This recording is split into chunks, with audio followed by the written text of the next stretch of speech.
the second quarter. Green Bay down 7-zip. Rodgers, Robert Tonyan, 45 touchdowns on the season for Aaron Rodgers, joining Peyton Manning as the only players in NFL history with multiple seasons of 45 touchdowns or more. Let's go to the second quarter. It's a 10-7 game now. Chicago up. Rodgers to Marquez Valdez-Scantling, and he's gone. 72 yards. So Rodgers now with 46 touchdowns, second 70-plus yard touchdown of the season for Rodgers. Both of them went to Valdez-Scantling, so the Packers take the lead 14-10. 4 minutes to go before the half. Dominique Daphne. Rodgers a perfect 10 for 10 passing in the first half, 3 touchdowns. That was pretty good. Packers up 21-10. Let's go to the fourth quarter.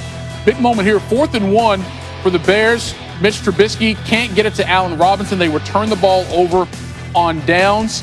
Ensuing possession. Packers trying to ice it. Aaron Jones into the end zone. So Green Bay looking to lock up that number 1 seed. Is 28-16 here, less than 4 to play. Trubisky picked off by Adrian Amos. Packers win it 35-16. They're the number 1 seed in the NFC. We'll show you this play just because Rodgers, Devontae Adams, another touchdown. Way to go, Aaron. Live on SportsCenter now, losing coach Matt Nagy. So, I'll start off with the game in regards to how everything went. You get to the fourth quarter against this team, and you have that 4th and 1, 3rd and 1, then 4th and 1. 11 minutes to go, and a touchdown puts you ahead. And I thought that for really up until that point, we thought that the game plan wise, it was really going how you want it to go. And in the fourth quarter to be right there, we just got to get that 4th and 1, and that bothers me that we didn't. So we as coaches, and we'll do a better job there, making sure we get that.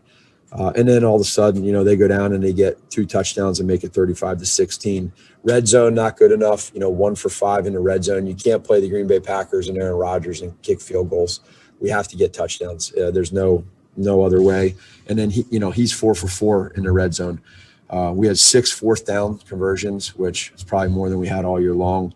Time of possession against this team is what we wanted. We had 35-24 time of possession, and that's hard to do against them. Our defense to come out in the third quarter there and to get that 5 and out and that 3 and out. If you get an opportunity he throws you a ball. I'd love to be able to make that an interception with 2 or 3 of those that we had. We didn't, but we did get off the field, so I give credit there. Again, red zone for them was good. Red zone for us was bad offensively, and so being in that locker room afterwards. This is my first time where you lose a game, but yet you find out that you're in. And so the message to the team is this: it's okay to feel like crap right now. We put a lot of time and effort and energy into winning this football game, and it sucks when you lose. But that said, feel it tonight, understand it. But no one's going to take away what these players did to work back these last 3 weeks to put ourselves in a position to make the playoffs. And they did that. And there's no one that's going to take that from those players and the coaches. So here we are. We feel it tonight. We wake up tomorrow morning and that thing's in a rearview mirror. We got to lock in. We got to get ready for the Saints, who's a hell of a football team. We're in it. And again, now anything can happen. First up. All right, so the Bears are the 7th seed in the NFC. The Packers are the top seed. Here's Devontae Adams. Feels good, man. Feels good. I would have been happy regardless, just getting this bye, being able to move into here, having everything go through Lambeau, move out of this place and just get back and have a week's rest. But, it definitely feels good. It's put in a lot of hard work, and, I've come up short of a few different things in my career. So it feels good to be able to achieve that. Aaron Nagler. Devontae, first of all, congrats on the receptions record. Never thought that would be broken after watching every single thing Sterling ever did in that building. Second of all, was there a point in this game, obviously 6 targets, 6 receptions, was there a point where you said on the sideline, get me the ball? Because it didn't seem like you were involved early, but then all of a sudden it was like, okay, we're going to feed Devontae.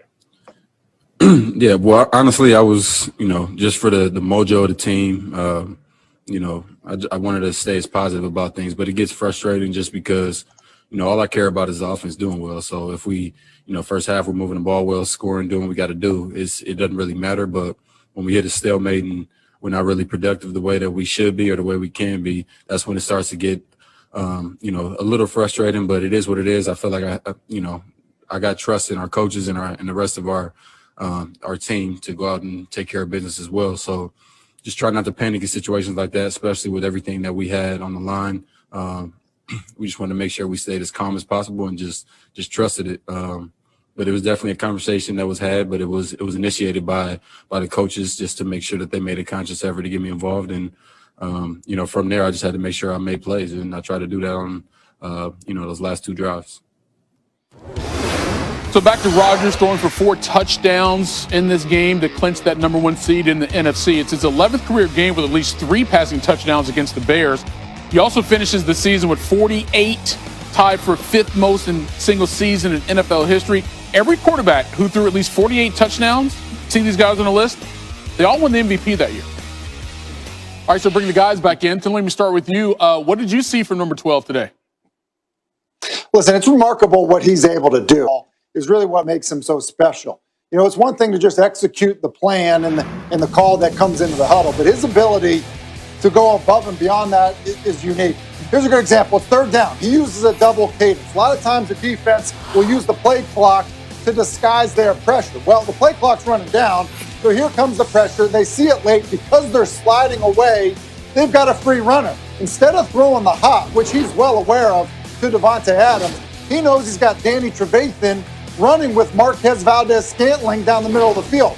That's a wide receiver, a fast one, against a middle linebacker.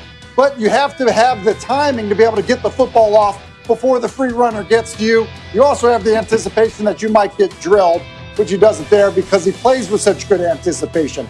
It's that type of stuff that is just so frustrating for a defense because you may have the right call on to force them to throw a hot and rally and make the tackle and get them off the field.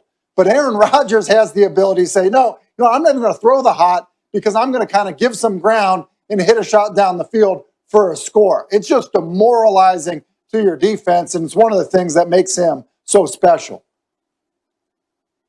Yeah, Tim, I've played against him, and I can tell you this. He causes so many headaches.